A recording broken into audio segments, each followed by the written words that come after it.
Picture this. You lie down for a peaceful nap, and the earth decides to yawn under your house. Not a metaphor, not a bad dream, an actual, full mouth open, swallow your yard kind of yawn. That's how Daniel's ordinary Tuesday turned into a geological horror movie with no popcorn break. The first warning wasn't visual, it was auditory. A groan. Deep. Ancient. The kind of sound that makes your bones ask questions your brain isn't ready to answer. Daniel jolted awake as the floor vibrated like a phone on silent mode, except this call was from the planet itself. Before he even reached the window, the roar hit. Outside, his backyard didn't crack. It vanished. Imagine deleting part of reality with a backspace key. Gone.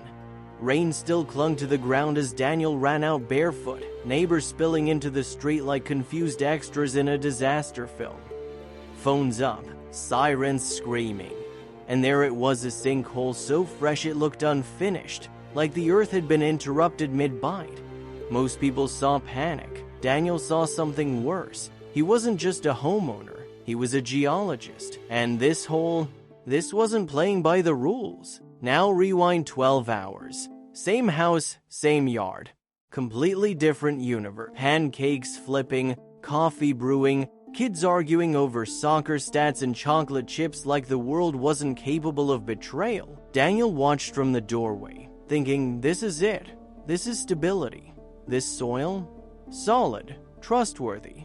The kind you build a life on. Which, spoiler alert, is exactly when nature loves to prove you wrong. By afternoon, the house settled into that golden calm. Kids on the floor with comics, Claire scrolling her phone, the rare silence that feels earned. Daniel stretched, announced a nap, and climbed upstairs like a man with zero idea the earth was sharpening its teeth beneath him. And here's where it gets unsettling. Sinkholes don't usually announce themselves like this. They form quietly, patiently, like a scam email from geology. What Daniel saw at the edge wasn't erosion over decades. It was sudden collapse. Fast, violent. Something had hollowed the ground out long before the surface gave up the lie. Back in the present, emergency crews pushed the crowd back.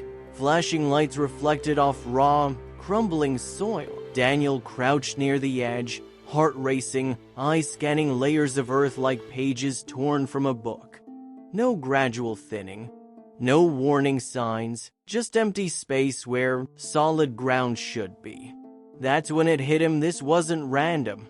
This was structural failure. Underground, hidden, waiting, and the most terrifying part, the sinkhole wasn't done. The edges were unstable, still sloughing inward, like the earth debating whether to take seconds. Somewhere down there, systems had failed, natural or not, and Daniel knew one thing for certain. If this could happen under his family's feet, it could happen anywhere. Because here's the truth nobody likes to hear.